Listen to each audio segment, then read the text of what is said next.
Hello, gay men, and welcome to Coming Inside Out Christmas Edition. Yes, this is dropping on New Year's Eve or Christmas Eve. Christmas Eve. This is dropping on Christmas Eve. I'm your co-host, John Derler. I'm Brian James. Thank you guys so much for joining us today. We do have you singing in a couple of the two of the prior episodes. You I forgot what I was singing. Okay. Well, listen, it's way to the. I don't know what it was, but yes. What was your favorite Christmas memory growing up? My favorite Christmas memory? Opening my gifts as a kid. Yeah. That was it, right? Yeah. Yeah. Just like, I don't know, being like 6, 7, 8 years old. You know, when you knew Santa was Santa, Sure. and he was bringing It gifts. was just magical. It was total magical. Yes. Running in. And we would go to my grandma's the night before. She had Christmas Eve. And we're Catholic. And we all had godfathers, godmothers. You know, my godfather's one told me to get up, whatever. Yep, if you've listened to the story, he told me to get out and find myself. And we would all get to go there. We'd get a gift from our godparents, and then we'd get a gift from grandma. And we would just go, and my parents and all of them would get so fucked up. I mean, wasted. Wasted. It was so much fun, though. And then one night, the same night, we get back to the house, and all of our gifts are there. And my mom was wasted with her boyfriend. And we go, hey, Mom, can we open up gifts? Go ahead. I don't give a shit. Go ahead. And we did. Open all your gifts? We opened all of our gifts Christmas Eve. And the next morning, I was so pissed. Yeah. Because I had nothing. That's one of my God, that's hilarious. Yeah, growing up, I remember this is a sad story of Brian's. Growing up, I liked Izod as a kid. Remember Izod had the little alligator on it? I couldn't afford My grandmother, I only wanted Izod. Okay. My grandmother, for Christmas Eve, bought me, everybody got to open a gift, and it was always clothes from my grandmother. She bought me a shirt, and it had a rabbit on it.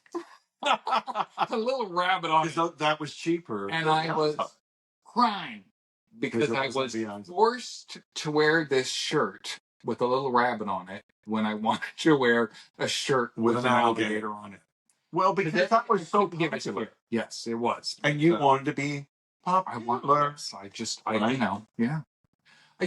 My entire life, and I use this analogy later on in life, is I used my clothes as a shield. That was my shield of armor. For being gay or just life in general, being bullied, being called gay, the feelings that I had, whatever, people do that with food, with alcohol, with this, that, with whatever. Are they bullied? Like I did. I shielded myself with my clothes. That's what I did. Well, that's fine. So, I thought we would give ourselves a real estate plug today. We're both realtors here in Los Angeles. That's right. And you just have a great, our real estate plug can be your story. Oh, yeah, that's true. How about we start with that? You want to start with that? Let's start with that. Well, if you are a friend or any family member looking to buy, rent, or invest in Los Angeles real estate, no, if they want, if they want to invest. Buy, sell. Yes. Let me start that again. If any friend wants to buy, sell, invest, or sell real estate, come to Hancock Homes or give us a call because we're both going to take care of whatever you say. Yes. And we'll be taking care of it. However, but yes, it's been a tough year. It's been a very tough year. A lot of properties were didn't come to market, about 40% in our area, because people have their low interest rates and they want to hold on to it. And we have a lot of empty nesters who are wanting to leave their big 2-story house and get a 1 level and walk around, And there are people that are growing their family that want a bigger house. But they're home. I mean, it's getting crazy. So, so these two gentlemen would always come into my open houses. They were just very nice, very nice. And for the last few years they have. And then he said, hey, look, we're thinking about selling. Why don't you come on over? We're having a Christmas party. Why don't you come over a little earlier and look at the house and let me know what you think, and we'll go from there. I said, not a problem. And I get over there, and this is part of the journey. I don't remember if I've told them that I'm gay. or not. Right. So that's kind of where that's fallen into. But anyway, we're talking, but they're two gay men, and I mean, they had some hot caterers. Oh, wow. I'm telling you, their caterers were hot. They were right out of the magazine. Oh yeah. I mean, it was so classy because they go, what do you want to drink? I said, I'm a vodka tonic. And man, that hot waiter came over on a silver platter. I mean, this was classy. Their home is absolutely gorgeous, unbelievable. But it was so nice because, well, and then I was just telling my story to somebody, and then Dave and Jose, or Dave walked up, and he's listening to my story. So I wasn't sure if he knew it or not. And then he goes, Wait, what?" And he goes, I had an inkling. I didn't know. Oh my God, come here. And then for the rest of the night, he goes, "This is John. He's our realtor, and he's gonna, and guys, it's just, I mean, that's a perfect example of people knowing or not knowing, and you just never know where it's going to take you or who you're going to meet, because at this party it was so freeing for me just to be who I am. And I wasn't saying, oh, I'm good, but there was a lot of gay men there, and I made so many friends. Very nice, John. And a couple wanted to get in my pants. All right. Did you go home with anybody? No, I didn't. No. I didn't. I kept it. I just wanted to keep it respectable. I get it. But my God, I got so many texts after, because I gave my cards out, and I met guys with their cards, and I met another gay father who had 2 children. Wait, did you plug your business at the party the same way you plugged yourself at the Abbey? Your cock is in good hands at Hancock Homes? Yes, I did. I did. And actually, it was a hit. It was a hit because this one couple goes, well, so you have what's the name of your company? I goes, Hancock Homes Realty. Your cock is in good hands at Hancock Homes. And it was a hit. Yeah, they loved it. So, I mean, it was a nice party. Yeah. We talk about how many times you have to come out, when you come out, who you come out to, blah, blah, blah, blah, blah. Yeah. This is a perfect example of coming out. Right, just organically. Yes. Not blowing the whistle in the parade, waving the flags. It's just in conversation. I accidentally came out to a client of mine last week, very unintentionally. I had no plans of coming out to this client. I don't think that not that he's not a fan of gay people. I have no idea. His best friend could be gay. But I'm going to backtrack a tiny bit. In 2019, when my wife and I were going through our separation, I found a group online, and it was called a Conscious Dads Group. Oh, nice. It was all men who had children. I went to Marina Del Rey.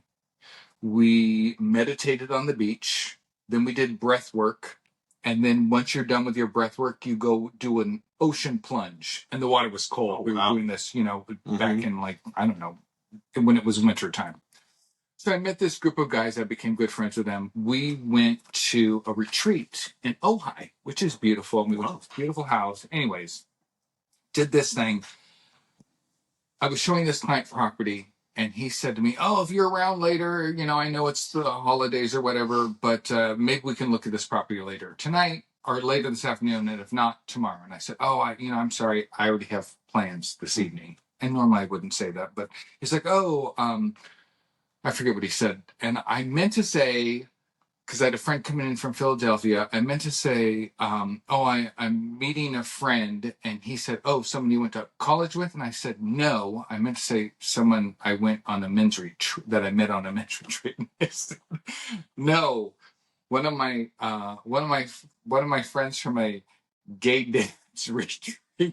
And he kind of tilted his head a little bit, and I was like, "There you go." Shit, I didn't mean to say gay dad's retreat, but anyways, you did, and I did, reaction? And there was zero reaction. It was stone face, and as soon as I said it, I was like, God damn it! Yeah, talk about who and when and why you're going to come out, and it was totally unintentional, but I did that anyways. Oh, good. I want to talk about episode 31. Okay. There was a massive snafu. Oh, no. Our feed page had an update to it. and it was after I had already done everything to it, and I hit the publish button Tuesday morning, because we come out every Tuesday morning at 6:30, and it had taken our video from like 40 minutes to 37 minutes, and it was just all choppy. It sounded like we were underwater. So we had so many people write into us and say, hey, John and Brian, I don't know if you guys know this or not, but your episode, whatever. We didn't know. We didn't in the moment. And then, probably about 7:30, 8 o'clock that morning, I realized. So I went back. I was able to fix it in YouTube. I did a episode 31A. Okay. And I fixed the sound in 31A. I couldn't fix it on Apple for whatever reason, and I think I got it fixed on Spotify, and all the other pages I have no idea about. So if you were listening to episode 31 and the sound quality was terrible, you could always go onto YouTube and listen to episode 31A, and it's fixed on there. Oh, good. Thanks for doing that. Yeah. Absolutely. And I have a good story, like a fun story. I had to call a vendor, a real estate vendor. Yeah. I published this podcast on my personal Facebook page. So people that know me through work or wherever, just my town, have seen, I don't have to be friends with them, but they've seen clips of our podcast. I called this vendor and I call him like, hey, woman answers the phone. I'm like, oh, hey, I need to please talk to so-and-so. This is Brian James. And she's like, oh my God, Brian, I've been waiting to talk to you. And I said, oh, really? I don't even know who this person is. I'm like, oh, really? She said, I think she said, as a gold star lesbian. Oh, wow. Good for her. I am so happy for you. I am so proud of you, Brian. I am so happy for you. I saw I was scrolling on Facebook and I came across one of your posts, and I'm just so happy for you and congratulations. It was so nice. That's great. Complete practical stranger just was so nice and loving to me when I was calling this vendor. So that was pretty funny. That is. That's good. What else we got? We have some YouTube comments that I printed. If you want to read, the third one's a funny one. If you want to read the first two, not that. Or you know what? Let's start with a letter from a listener, but don't read this top part. I don't think. Okay. I wrote this guy back. So this guy wrote in on behalf of a friend. He stumbled upon our podcast, but he's writing in for his friend, who's really for his friend. Yeah, who's coming out for his friend. Well, that's like your friends. Yeah, I'm just asking for a friend. Yeah, my friend is married with kids. Recently came out and is starting the process of separation. He's also looking into coming to stay with me as he navigates his new chapter in his life. While I came out at 18 and had a very different experience without ever having a wife or kids, I know his journey is more complicated and I don't fully understand what he's going through. Yeah. Look at that guy looking. Oh, yeah, there's some too hot guys. Did you see the guy when I was walking in? No. With the shorts on? Yeah, all right. There they go. All right. Anyway, coming back. I want to be supportive as possible, but I sometimes feel like I'm unintentionally adding to his stress or pain. Do you have any advice, thoughts on what to do or say? Not to say what things have you comfort from your friends to support in this situation. I'd love to hear about anything that's helped. Thank you so much for incredible work you do and any insights you can share. I truly appreciate it. And John is so hot. Yeah. He is such a handsome man. Well, thank you, listener, for saying that. Yeah. So I wrote him back initially and I said, hey, listen, John and I are not therapists. Anything we tell you is support from our heart. It just comes from our heart. Yeah. But I thought this was good for our listeners here also because maybe somebody has some feedback for him. Well, what's great is this gentleman's gay. Yeah. So his friends confide in him, which is great. But sometimes I feel that I'm unintentionally adding to his stress or pain. Do you have any? So he feels like he's adding to his stress. I don't think this guy can add to his stress if he's helping him. No, everybody comes out differently. Sure. And we all have different stress and different pain. And, some people throw themselves into sex, and some people throw themselves into depression, and some people throw themselves into work or whatever. So food. I don't know. Food, whatever it may be. One of our listeners, This is a guy that belongs to our local group. He listens to our episode every week. He always has the nicest, kindest things to say back to us. He texted me a couple weeks ago. He's like, "Hey, Brian, this may be information that you would like to share on your podcast." And he sent it to me after we received this email. And I thought, oh, this is perfect.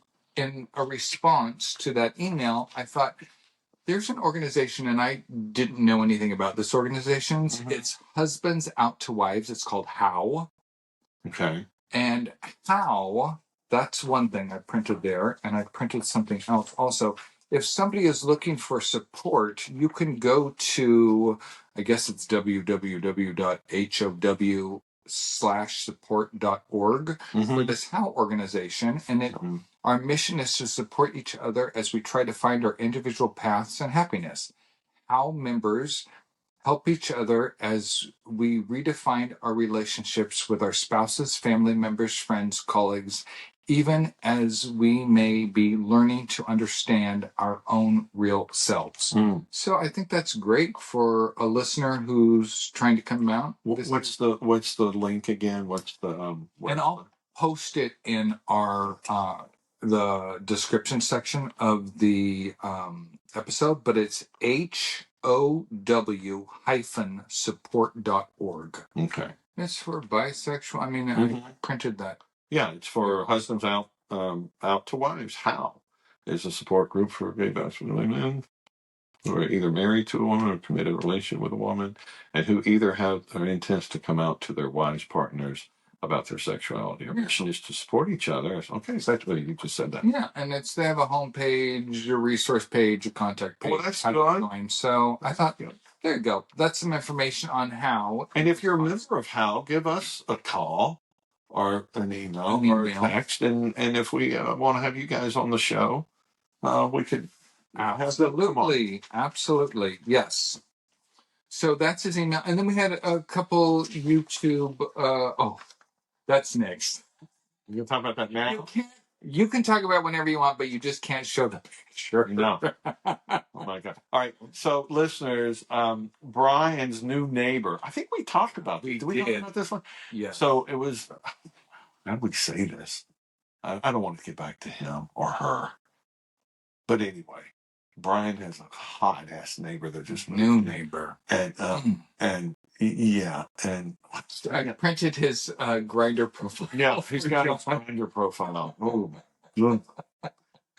and he's 40. He's 6'1". He's like 205 pounds. He is. So anyway, I think Brian has some kind of rockin' neighborhood because he's got these two other gay guys that are the married couple. The married couples that live next door. They're inviting me over for naked game. Naked game, no. And you still haven't gone. Not gone. Man, I would be there in a minute.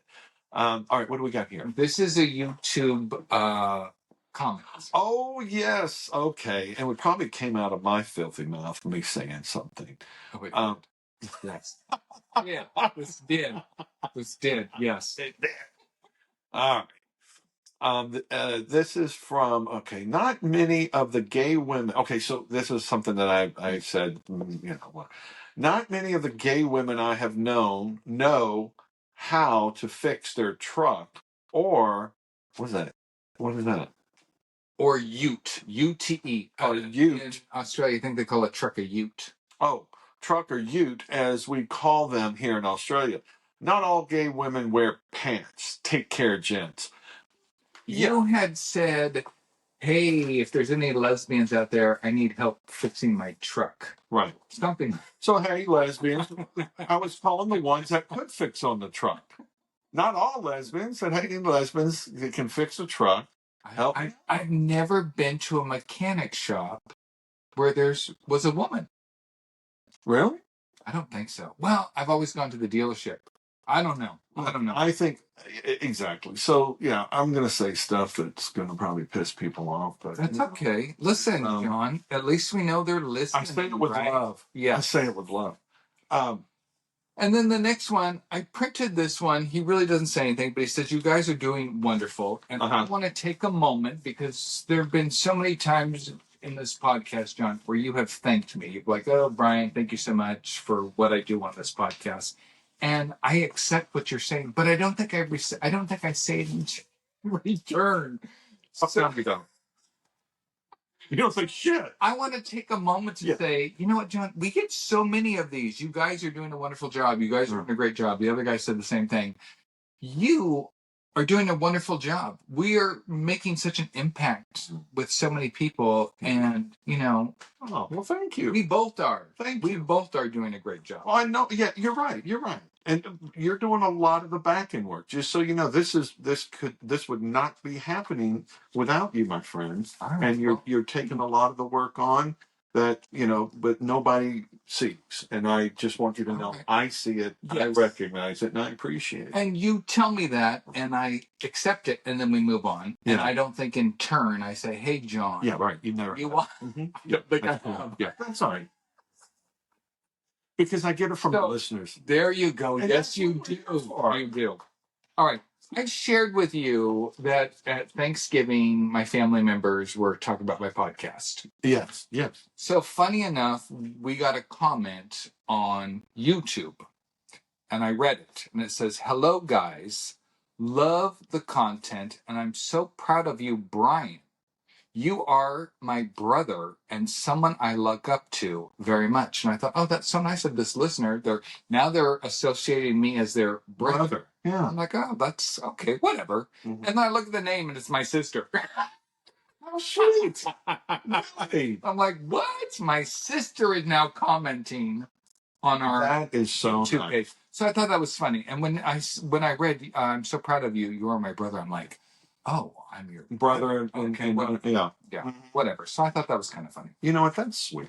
That's really sweet. Yeah, that's nice. That's that's a good sister. All right. I am going to talk about something else, and I'd like our listeners' input on this because item number 9, John, I signed us up for a charity podcast. Oh, yeah? I received through Riverside, which is our the page we record off of. Mm-hmm. They are doing a charity podcast-a-thon in March of 2025. And they said, anybody who wants to sign up for this charity, sign up. Last year, they had over 1,000 successful podcasts, all drop the same week, a charity episode, and they picked a charity of their own choosing. Yeah. So I thought we would let our listeners write in and tell us a charity that they would like us to spotlight in a March episode during a podcast-a-thon. All right, listeners, Brian's making you do some work. So exactly. Yeah. He goes, you know what he said before the podcast? He goes, hey, I'm going to put this on our listeners so I don't have to listen to exactly. So I don't have to research it. I don't have to research. No, you do enough research.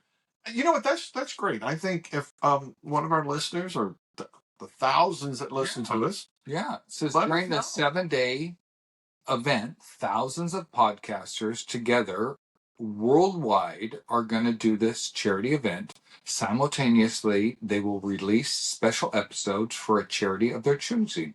So, are we raising money for this charity? I don't know yet. I just signed up for it. Well, I have your credit card on file, so we'll find out. They'll probably decline. Are you one of those millions of people who had a mysterious $7.99 charge on your credit card because of that cyber hack? It's interesting, and I think listeners have heard me say this before, that I rarely look at my finances, which I should be doing, which I am doing, and which, by the way, I'm glad you asked how the divorce is going. Thank you. Yeah, it's next on my list. So we're gathering all of our finances. Yes. So that's what's going on. I think I had said this, but she didn't have me served. We just talked and we met, and she was able to file it. And she just gave me the papers, and then I signed, acknowledged that I got it. But I have to respond by the 19th, which you'll be listening to this, and you're going to wonder, did he respond? Because I'm what's called a respondent. Yes. So I was the respondent, and she is the, I forget what they call it, but anyway. I have to do that. And I've been talking to attorneys, but I haven't even secured one yet. And you have to do this by the 19th. I know, yeah. But I can holidays. But I can fill it out. I can fill it out, and then I can all right, send it. So I got it. Or I may ask her for an extension. All right. Because I have to respond within 30 days. There was a timestamp when my ex and I were getting our divorce where anything that was purchased before you signed this agreement was both of our responsibilities. Anything purchased after the agreement was signed was the responsibility of the person that purchased it. Oh, okay. What you're talking about? The division of that. I forget what it's called, but I was just taking it. There's a great website that Los Angeles Municipal Court offers, and I'm taking that course. Oh, you are? Okay. Yeah, it's talking about the dividing the assets and when the assets were yours, if you had one before, and because if you did, like I had an investment property I bought before the marriage. But then through our marriage, we had spent and made money for that investment. And one can argue that the investment is mine. And after. Yeah, but I think the day she puts $1 of community money into it, it becomes community property. Right. But I may be. Who knows? You can argue, you can do whatever. We're just going to try to. We're going to try to do it ourselves with a mediator, and again, we're trying to save money as well, and do it, and then we'll go to a mediator, mediate, everything, and then if we agree on it, or argue, or give up, or whatever, then we go back to our attorneys and then confirm and do that, and then we'll go. So right now, I'm actually meeting with her tomorrow to go over finances and things like that. So, and you guys work together. You see each other 5 days a week? No, we don't. No, into the office. No, she doesn't come in. Oh, she doesn't. No, she works out of the house. She has an office here, but she doesn't need to come in. I mean, she's very productive. She's a very productive person. And I saw your chili cook-off photos. Yeah, we took a picture with the boys. The boys, yes. I saw your photos. I mean, look, it's tough right now. It is tough, and we get in. It's like you take the sexuality out of it, but when you have a spouse, you have disagreements, and it still resonates and it reminds me of that, even though we've been, my gosh, I think 8 years we haven't, I've been out of the house. Wow. So, but yeah, we had our chili cook-off here, and I made my Texas chili and cornbread and mimosas, and we had a community event, and everybody came. We've been doing this for almost, I think, 10 years now. But you saw the picture. I did. I saw the. I follow you. I follow you on social media. I like all your stuff. Jumping back to real estate for a moment, I'm not plugging it, but John does something pretty funny on there. It's called Hello Nosy Neighbor. Is that what it is? Nosy Neighbor. Nosy Neighbor. Nosy Neighbor. Yes, and it's all about, hey, if you want to know what's happening with your neighborhood or. Right. What I'll do is caravan. And what a caravan is for brokers. Now, back in the day before the computer, they had what's called brokers open houses on Tuesdays from 11 to 2 or Thursdays. They still do that. They still do it. We still do it. However, it was really done in the day where people couldn't see it. They like people, can't go on their phones. They didn't. They had a book of. The brokerages had books of what is on the market because it wasn't being sent out like it is today. And so traditionally that was only brokers would come to the broker open house. Hey, do you have anybody for this? Oh, let me bring them on Sunday because you have your Sunday open houses, or let me do a private showing. Yeah, great. So I don't know where I spun out on this, but I don't know where you were probably the lead on private showings. Oh, so anyway, right. No, so Nosy Neighbor, what I do is I go to my caravan for the Brokers Open, and I'll do a little, I'll film and say, hey, you should come take a look at this. I tell them about the street because in Los Angeles or anywhere across the United States, there are what's called micro markets. And the micro market is your neighborhood where you live, where nobody else knows what's going on. And that's what we like to give out to anyone that's coming in, or, it helps our sellers too. you know. And the Mrs. Kravitz that want to know what's going on in the neighborhood. Mrs. Kravitz, oh yeah, there's plenty of those. Yeah. Plenty of those. Uh-huh. Oh my gosh. All right. I was going to give you update on my I'm gonna totally segue. Go. I walk my dog religiously. Mm-hmm. I get between 7 and 9 miles a day walking my dog. What? I walk him in the morning, I walk him at night, we walk a whole thing. But we're out. Okay. And I'm wearing my shorts. Your booty shorts. My shorts. Mm-hmm. And through the years, mm-hmm. I've had, men honk or whatever like that as I'm walking, and I just wave or whatever like that. Well, a couple months ago, I had this guy honk. Mm-hmm. Next day, honk. Next day, honk. Next day, honk. And I'm just waving or whatever like that. I don't even know who he is. He's in a black Audi with tinted windows, and I just throw my hand up in the air and goes by. I'm at the grocery store maybe 3 weeks ago.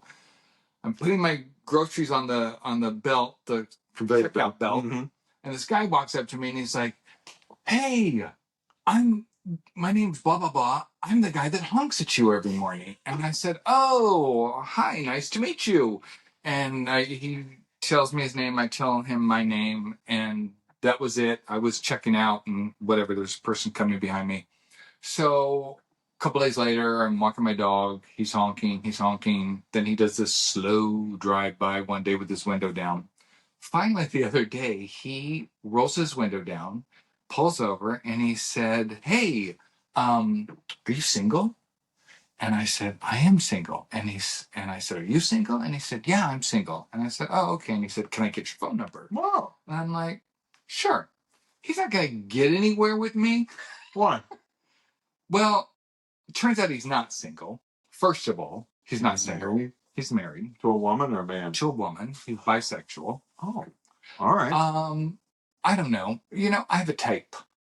He's not Seems your like type. a nice guy. He's not my type. He wants to play around. Let's remind ourselves. What is your type?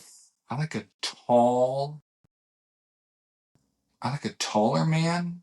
I like. But that rules out a lot of them because you're very tall. Yeah, I like somebody who's you don't have to be an athlete, but I like to stay in shape. I want someone who's in good shape that could paddleboard. I cycle, paddleboard, cycle, walk a dog 7 miles, hike, whatever. So I want somebody who's active.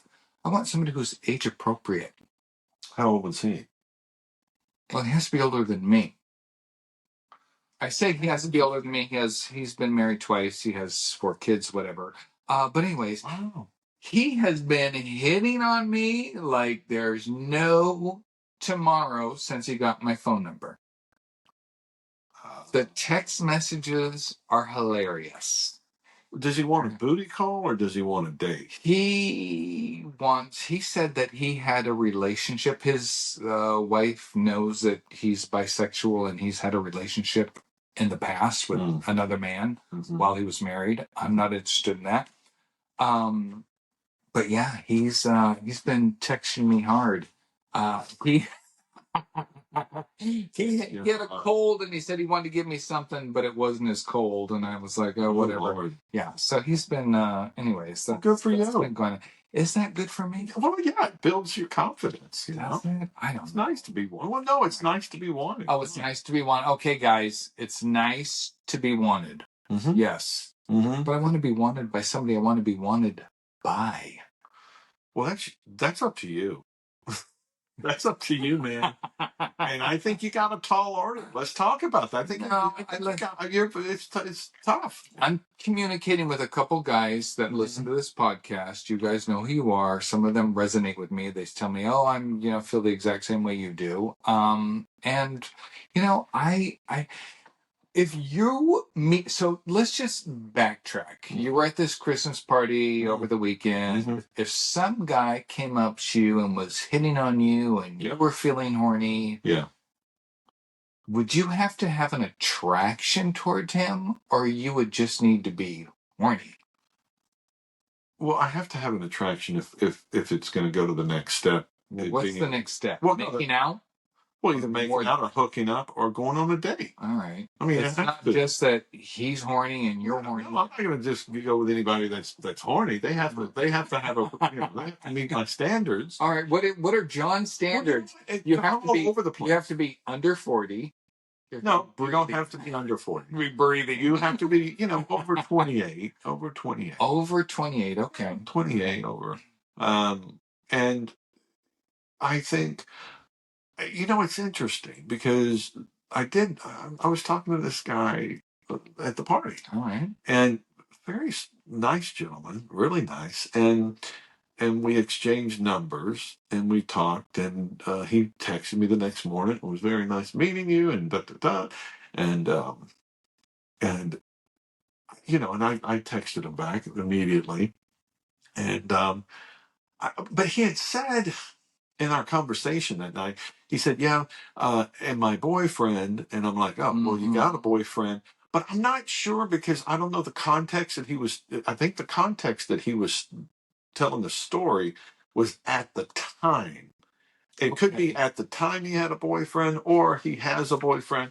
It's very easy to find out. I'm just going to text him and say, "Hey, you're telling the story about your boyfriend. You still have your boyfriend?" Or, yeah, I could easily. And if he has a boyfriend, does that matter to you?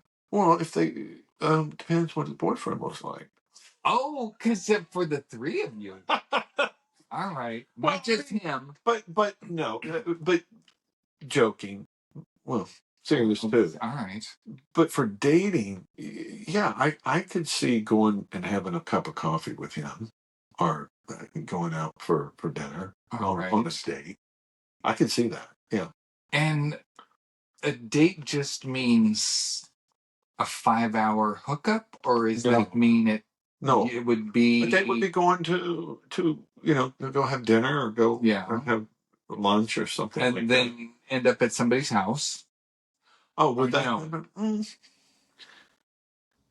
it's so interesting. And then would you see him again after that, or these are one-offs? Well, yeah, the one-offs are. But the one-offs are become, one-offs, two-offs, three-offs. You get their number and you want to hook up. You just text, "Hey, all right." But it starts with a date. No, absolutely not. It doesn't start with a date. It starts with Grindr or Sniffies. That's what it starts with. What I'm doing and what I'm enjoying now is meeting somebody at a party and not going to have sex. Okay. And so that is not a new concept. But it's kind of just a change in the flow of. Is there the next stage of coming out? Some people go through a whore phase, and then they some people stay in that whore stage for a long time. Okay. I think some people stay in it; they're always in it, and that's the interesting part about what I'm finding out with our society of gay men of. A lot of gay men are open. They have an open relationship, which, look, a lot of heteros, they have their open relationships too, believe me.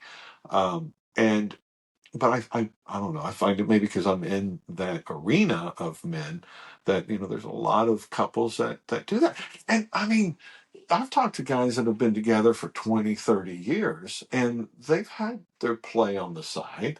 Okay. And if they're both okay with it, straight, gay, whatever, fine, enjoy. Just enjoy. I agree. I don't want that for myself. Exactly. I want a relationship. I want somebody who's going to come home with me, that's going to wake up with me, that I'm going to be with. I don't want somebody who's going home to somebody else. Sure. Or my time has a limit on it. Right. I can only hang out for 4 hours because I have to be here or I need to get home or whatever. You want a relationship. I mean, like you want a husband. You want something. Would you be open if he was open? Would you want him open, or you want him completely dedicated in an open relationship? I want a monogamous relationship. You want a monogamous? Well, and that's fine. So for me, I never worried about any diseases when I was married to my wife. I was 100% convinced that she was 100% monogamous with me. Yeah. I was 100% monogamous with her. Mm-hmm. We had sex, we could, between us, I never had anything I had to worry about other than her getting pregnant. Mm-hmm. If you have an open relationship with a partner, you're always going to have to be protecting yourself. Absolutely. I don't want that. I'm not a pill person. I don't want to be taking pills, medications. You forget whatever. Yeah. And then you're susceptible. I don't want that for me. So it's gonna happen. It will happen in time. Maybe with the guy with the Audi. Yeah. No. That's not going to happen. All right, John, are we at 40 minutes? We're 40 minutes. Are you going to sing us out? This is Chris. What did I sing last time? I don't remember what I said. I don't know. Have yourself a merry little Christmas. Paint the Yuletide gay. From now on, our troubles will be miles away. Amen to that. So have yourself a merry little Christmas now. You're a great singer. Damn, I didn't know that. Thank you. Good for you. Seriously, guys, if you're listening to this and you're alone, you're by yourself, and it's Christmas and it's cold out, we love you. Your love, absolutely. We do, and we're here. And sometimes this season is tough for a lot of people. It's lonely. Reach out. Just reach out to friends. Reach out to loved ones, and we wish you, the very best. Yes, and if you've reached out to the podcast, I respond. He does. He's a good responder. I respond. So, all right, you guys. Merry Christmas. Merry Christmas.